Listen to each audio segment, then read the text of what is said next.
this person is arguing is that if you were allowed to put what they took out of your check for Social Security every week was able to be given to you to be putting into a retirement account somewhere or into the market or something of that nature, that you would do better than Social Security will do for you. He's saying here, but Tom, the hardworking people for ED to put, I don't know what that means. There was obviously just a typo there. The hardworking people for ED to put into a growth type retirement instead of Social Security would actually have a good retirement. Wrong. The Budget for Policy Priorities has put out a study before. I think this one's from a handful of years back, talking about this very thing. There are actually a number of places where you can find this, but you can see here, would private accounts provide a higher rate of return than Social Security? Pause to read this. And here, and here, and here, you'll see here, advocates of personal accounts cite the low rates of return in the current system, but this is misleading. Prospective returns to young people are low, mostly because we gave benefits to older generations of retirees who do not contribute their share of taxes to pay for them. One way or another, the burden of the generosity has to be borne by the young.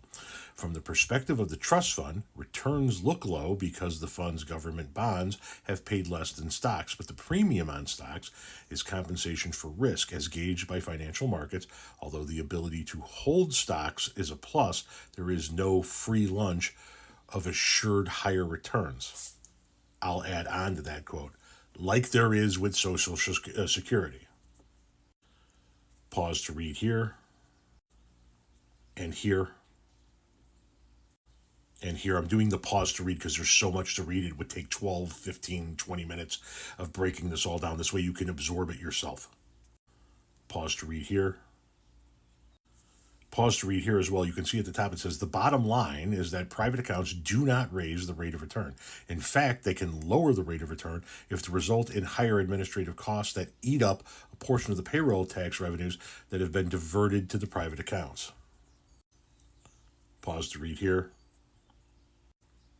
And here. And here again. We're almost done. And here. It is a notion that has been debunked before by economists. You think that you're going to have a better return by being able to keep your money and put it in a riskier, high return type of retirement account. But there are no assurances. You can lose everything, first and foremost. And in Social Security, it's designed so that you still get your fair share of compensation out. The notion that you're pushing here is debunked. It's false.